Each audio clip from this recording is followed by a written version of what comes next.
Nouvelle année, nouvelle gamme de Galaxy S. Et là, on est en 2024. Samsung a donc annoncé ses Galaxy S24, également un modèle Plus et le modèle Ultra que j'ai acheté rien que pour vous. Pas mal de points séparent ces modèles entre eux, mais il y a vraiment un point qui cristallise les peurs de tout le monde, le retour des puces Exynos, les processeurs maison de Samsung. Et oui, le processeur d'un smartphone, c'est extrêmement important, même quand on n'est pas un joueur, puisque ça vient impacter la réception réseau, la chauffe, la batterie, la fluidité du téléphone et même la qualité photo. Et c'est pour ça qu'aujourd'hui, on va faire le focus sur deux des processeurs les plus puissants du marché, entre le Snapdragon 8 Gen 3 que l'on retrouve dans le Galaxy S24 Ultra, mais également l'Exynos 2400 que l'on retrouve dans la gamme des Galaxy S24 et S24 Plus. Alors, lequel de ces processeurs est le meilleur? Eh bien, on va regarder ça ensemble. Mais avant de commencer ce comparatif, il m'apparaît quand même important de remettre tout ça dans un certain contexte. Les puces Exynos de Samsung, c'est pas vraiment une gamme de processeurs qui est aimée par les clients.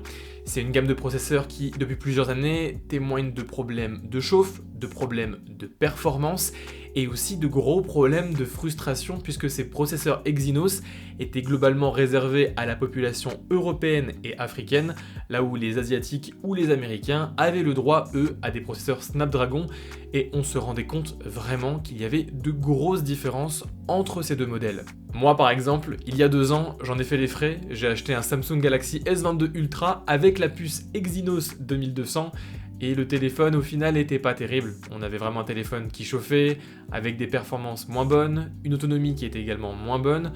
On avait un téléphone qui présentait des problèmes de stabilisation en vidéo. Bref, c'était des problèmes que ne connaissaient pas les Asiatiques et les Américains sur ce téléphone. Donc évidemment, c'est frustrant. L'année dernière, Samsung a corrigé le tir puisque toute la gamme des Galaxy S23 avait une puce Snapdragon et c'était vraiment de super téléphones et on voyait un gros gap dans quasiment tous les domaines rien qu'avec ce changement de puce. Donc évidemment, quand en 2024 on sait que Samsung remet des processeurs Exynos dans ses téléphones, on prend peur. Mais Samsung est confiant. Ils avancent même que l'Exynos 2400 présent dans ce S24 serait plus puissant que le Snapdragon 8 Gen 3 dans le S24 Ultra, notamment sur la partie graphique grâce à leur partenariat avec AMD. Alors j'ai mes doutes, mais on va quand même regarder si Samsung a réussi à nous sortir enfin une puce bénie des dieux. Tout d'abord, regardons les caractéristiques techniques de ces deux processeurs. Tous les deux sont gravés en 4 nanomètres, mais là où le Snapdragon dispose d'un processeur à 8 cœurs, l'Exynos lui en a 10.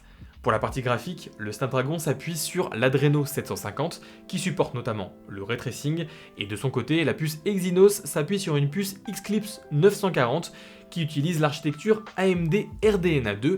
Et si ça vous dit quelque chose, c'est normal, puisque cette architecture RDNA 2, c'est une architecture qu'AMD applique notamment sur les consoles de dernière génération, comme la PlayStation 5. Et donc, ça promet des performances assez impressionnantes, du moins sur le papier.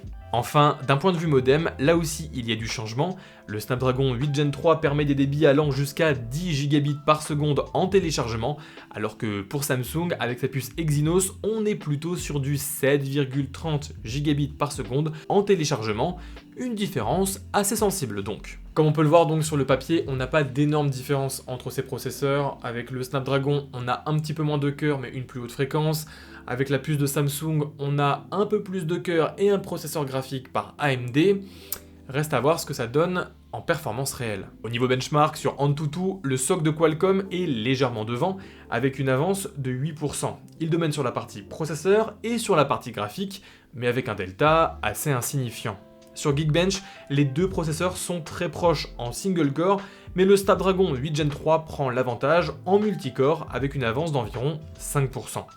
Des résultats visibles également sur PCMark où l'Exynos 2400 se positionne bien au-dessus du Snapdragon 8 Gen 2 de l'année dernière et à seulement 5 à 6% du 8 Gen 3. Et donc, comme on peut le constater, plus que sur le papier, même en réel, en termes de performance, il n'y a pas de grosse différence entre ces deux processeurs. Oui, le Snapdragon 8 Gen 3 est bien devant sur tous les benchmarks, mais on n'est pas sur une différence ultra flagrante et ultra notable. Globalement, c'est moins de 10%, et c'est là tout le miracle de l'Exynos 2400, venir des bas-fonds des puces pour faire au final maintenant une puce qui est très intéressante et qui se montre même plus performante que le Snapdragon 8 Gen 2 de l'année dernière. Et c'est aussi une performance qui s'observe dans les jeux. Le S24 doté de la puce Exynos a des performances globalement très proches du S24 Ultra en Snapdragon. Dans les tests menés par la chaîne YouTube NL Tech, la puce Exynos fait même mieux que la puce Snapdragon dans différents jeux, comme par exemple sur Genshin Impact.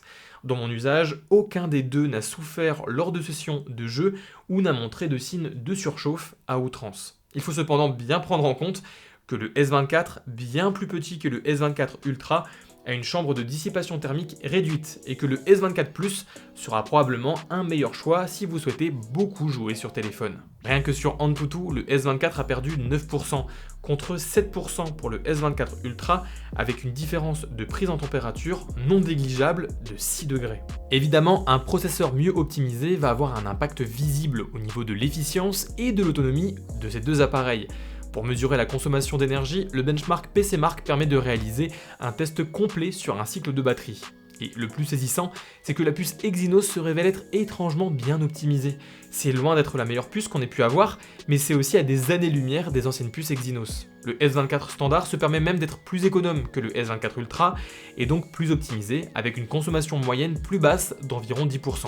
Après, il ne faut pas oublier que le S24 a également un écran plus petit et seulement en Full HD, donc évidemment, c'est moins lourd. Et surtout, ce test, ça n'est qu'un benchmark, c'est un peu synthétique, ça représente pas l'usage réel d'un téléphone, et donc va vraiment falloir attendre encore quelques jours que je vous sorte mon test, un test qui sera réalisé en grande partie en extérieur, avec une belle luminosité, et aussi et surtout un réseau 4G connecté, puisqu'on sait que c'est au niveau de la data, des données cellulaires, que les puces Exynos ont un peu plus de mal. Dans la même veine, les tests menés par le Twitter de Golden Reviewer démontrent bien que l'Exynos 2400 est plus puissant que le Snapdragon 8 Gen 2, tout en ayant une efficience loin d'être dégueulasse, même si en dessous des Snapdragon 8 Gen 3 et surtout 8 Gen 2, qui est vraiment au final une vraie puce miracle sortie l'année dernière. Pour terminer cette vidéo de comparaison entre ces deux processeurs, j'ai quand même envie de m'attarder un petit peu sur les caméras, puisque mon expérience avec le S22 Ultra m'a bien prouvé qu'une différence de processeur pouvait changer énormément de choses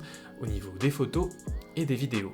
En effet, peu importe le processeur, dedans on retrouve une puce dédiée à l'optimisation de l'image, que ça soit d'un côté le Spectra 680 ou de l'autre le Vision 940. On va retrouver de belles différences, notamment à l'avantage de la puce de Qualcomm. J'ai donc voulu vérifier tout ça. J'ai donc pris quelques photos tests avec les deux, et oui, c'est sans appel. Par exemple, sur cette photo, en 10 mégapixels, pris avec le même capteur en x3, le Pikachu présente beaucoup plus de bruit sur la photo prise avec le S24. La photo est pleine de bruit numérique. Et sur cette photo, en basse lumière, prise en 12 mégapixels avec le capteur principal, les feuilles de l'arbre ne présentent presque aucun détail sur le S24, alors qu'avec le S24 Ultra, on arrive quand même bien à voir les rainures des feuilles. Bref, en seulement deux photos, on voit déjà de belles différences entre ces deux téléphones. Il va me falloir plus de temps, et évidemment, pour tester plus en profondeur ces deux systèmes photo.